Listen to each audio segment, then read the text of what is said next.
The Doomed Writer by Anonymous. The Conan is as bonny a river as we hae in the North Country. There's many a sweet sunny spot on its banks, and many a time and aft hae I waded through its shallows, when a boy, to set my little scottling line for the trouts and the eels, or to gather the big pearl mussels that lie sae thick in the fords. But its bonny wooded banks are places for enjoying the day and no for passing the nisht. I kenna how it is. It's nane your wild streams that wander desolate through a desert country, like the Avon, or that come rushing down in foam and thunder, or broken rocks, like the Foyers, or that wallow in darkness, deep, deep in the bowels o' the earth, like the fearfu Aldgrant.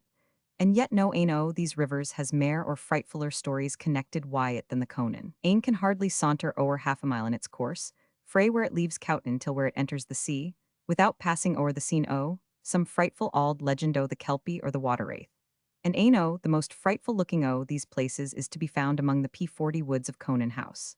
Ye enter a swampy meadow that waves flags and rushes like a cornfield in harvest, and see a hillock-covered willows rising like an island in the midst.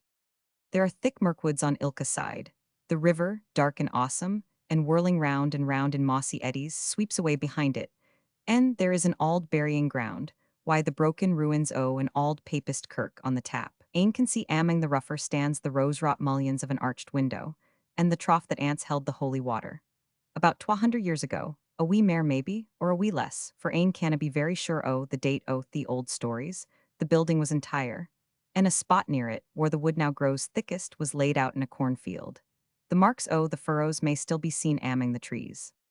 A party o' Highlanders were busily engaged, day in harvest, in cutting down the corn o' that field, and just about noon, when the sun shone brightest and they were busiest in the work, they heard a voice frae the river exclaim, "The hour but not the man has come." Sure enough, on looking round, there was the Kelpie stannin' in what they ca' a faw's ford, just fornint the auld kirk. There is a deep black pool baith aboon and below, but the ford there's a bonny ripple, that shows, as ane might think, but little depth o' water. And just IP 41 the middle o that, in a place where a horse might swim, stood the Kelpie. And it again repeated its words. The hour but not the man has come, and, then flashing through the water like a drake, it disappeared in the lower pool. When the folk stood wondering what the creature might mean, they saw a man on horseback come spurring down the hill in hot haste, making straight for the Faw's Ford. They could then understand her words at ants. And 4 the stoutest them sprang out frae among the corn to warn him o' his danger, and keep him back. And sae they told him what they had seen and heard, and urged him either to turn back and tack another road, or stay for an hour or sae where he was.